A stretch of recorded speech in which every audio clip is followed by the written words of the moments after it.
বহুত বিহুৱান পাইছোঁ 27-28খন মই বিহুৱান পাইছোঁ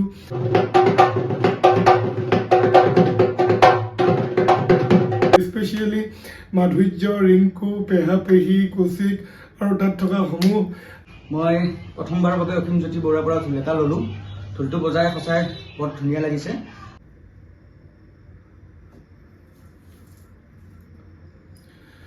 নমস্কাৰ বন্ধুসকল পোনপ্ৰথমে আপোনালোক সকলোকে আগন্তুক ৰঙালী বিহুৰ আন্তৰিক শুভেচ্ছা জ্ঞাপন কৰিছোঁ আৰু আজিৰ ভিডিঅ'ত আপোনালোকে দেখিবলৈ পাইছে এটি ফিডবেক ভিডিঅ' য'ত নেকি মোৰ পুৰণি বন্ধু প্ৰকাশ দাস তেখেতৰ ঘৰ আমিন গাঁৱত তেখেতে খুব সুন্দৰ ফিডবেক ভিডিঅ' দাঙি ধৰিছে মাত্ৰ অলপ ভাগি আছে যিহেতু আপোনালোকে প্ৰিভিয়াছ ভিডিঅ'খিনি দেখিবলৈ পাইছিলে মই কৰ্মশালা দি আছিলোঁ তিনিচুকীয়া ফিলবাৰী বৰহুলুং গাঁৱত গতিকে বহুত বেছি ভাল লাগিলে বহুত ধুনীয়া ধুনীয়া অভিজ্ঞতা লৈ আহিছোঁ মৰম লৈ আহিছোঁ বহুত বিহুৱান পাইছোঁ 27-28খন মই বিহুৱান পাইছোঁ আৰু লগতে বহুত মৰম ঘৰৰ পৰা লোকেল শাক দি পঠিয়াইছে পাচলি দি পঠিয়াইছে লগতে যিসকল লোকে পাতিছিলে স্পেচিয়েলি মাধুৰ্য ৰিংকু পেহা পেহী কৌশিক আৰু তাত থকা সমূহ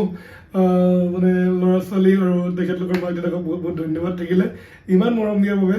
আজি ঘৰ আহি পালোহি ঘৰ আহি পাই মই আজি এটা ফিডবেক ভিডিঅ' দাঙি ধৰিছোঁ নেক্সট ভিডিঅ'টোত আপোনালোকক হয়তো মই তাৰ অন্তিম দিনটোৰ অৰ্থাৎ কেনেদৰে মই সমাপ্ত কৰিলোঁ কেনেদৰে কি কৰিলোঁ সেইবোৰ দেখাম যি কি নহওক আজি ভিডিঅ'টি কৈ ল'ব বিচাৰিছোঁ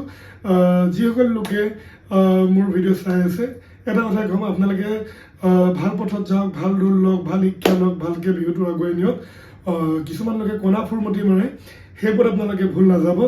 কিবা থাকিলে পোনপটীয়াকৈ অসীমজ্যোতি বৰুৱাক 7002723002ত ফোন কৰি পিনে আপোনালোকে জনাব কিবা ক'বলগীয়া থাকিলে সুধিবলগীয়া থাকিলে ক্ৰয় ক'বলগীয়া থাকিলে আপোনালোকে ছিংগল চিম হয় মোৰ যেতিয়া ফোন কৰিলেও পাব আৰু যদি মিছ কল হৈ যায় মই কল বেক কৰিম আপোনালোকে চিন্তা নকৰিব গতিকে কিছুমানে কিবা কিবি কথা গাই বাই থাকে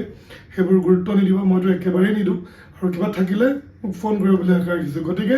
বিহুৰ লৈ আপোনালোকৰ শুভেচ্ছা থাকিলে এতিয়াও সময় আছে যদি আপোনালোকে কিবা ল'ব বিচাৰে কৰিব বিচাৰে তলত দিয়া নম্বৰটোত মোক কণ্টেক্ট কৰিবলৈ আশা ৰাখিছোঁ গতিকে এয়াকৈ ভিডিঅ'টো সামৰণি মাৰিছোঁ ধন্যবাদ নমস্কাৰ মোৰ নাম প্ৰকাশ দাস মোৰ ঘৰ আমিন গাঁৱত মই প্ৰথমবাৰৰ বাবে অসীমজ্যোতি বৰুৱাৰ পৰা ঢোল এটা ল'লোঁ ঢোলটো বজাই সঁচাই বৰ ধুনীয়া লাগিছে আপোনালোকেও যদি লয় ল'ব পাৰে তেওঁক কণ্টেক্ট কৰিব পাৰে ধন্যবাদ